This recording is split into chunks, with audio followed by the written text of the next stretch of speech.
Hey everyone, I'm Dr. Orion Taraban, and welcome to Cycax, Better Living Through Psychology. Today we're tackling a simple question: how to be a man. It's a question that might have seemed ridiculous 100 years ago because everyone just sort of knew the answer. But today, we're in a different world, one marked by a real identity crisis in men. How we got here is incredibly complex, but this is where we are now. Some ideas of masculinity, like machismo, are basically performances. They're like an unwritten etiquette with constantly changing rules. But this kind of masculinity, just like traditional femininity, is performative. It's not a natural set of behaviors. It's an expression of a specific time and place. And yes, these performances can be learned. Skillfully playing the part can confirm your status among both men and women. A lot of the advice you'll find online about how to be a man focuses on this performance. It's a list of things you can do to signal your manliness with props, costumes, and postures. You know the list: grow a beard, lift heavy weights, start a business, go hunting, learn to drive a stick shift, learn to fight, grill a perfect steak, talk about sports, drink beer, appreciate whiskey.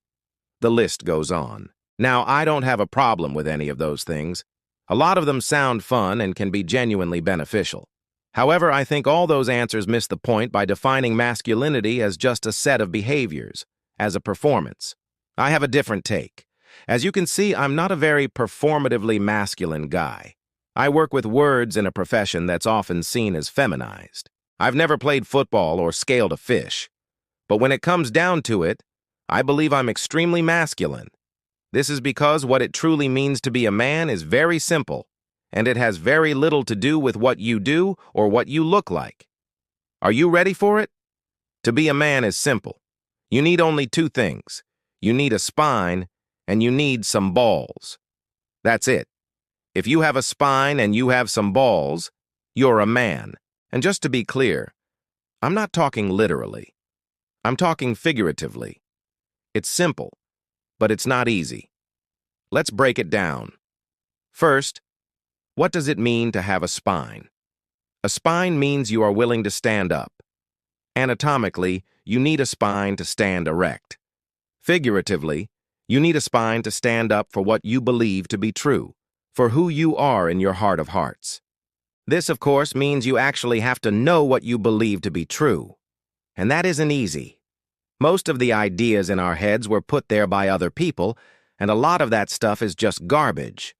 For most people, it takes years of patient self-study to figure out what they truly believe. So young guys get a pass here. We tend to make their job harder by filling their heads with so much distracting nonsense. But I speak with many older men who still don't know their values, don't know what they believe, and consequently, don't know who they really are. And how can you stand up for something if you don't know what that something is? Before we go further, if you're finding this helpful, please consider sharing this video with someone who might benefit from it. Word-of-mouth referrals like that are what truly help this channel grow. And if you're really getting value from this, you can hit the super thanks button, those 3 little dots in the corner, and show your support in proportion to the value you feel you've received. I truly appreciate it. Now, having a spine also lets you know where you stand in the universe. As soon as you stand up, you cast a shadow.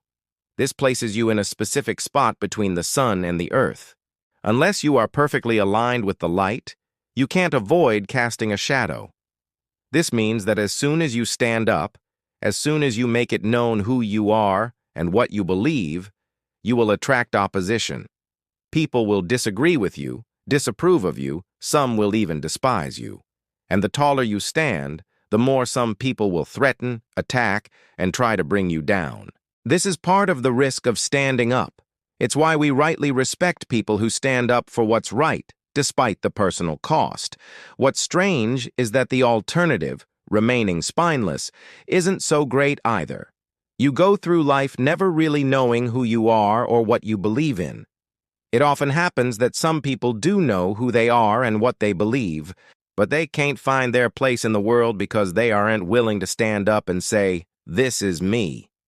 And that's because doing so requires the second ingredient, a pair of balls.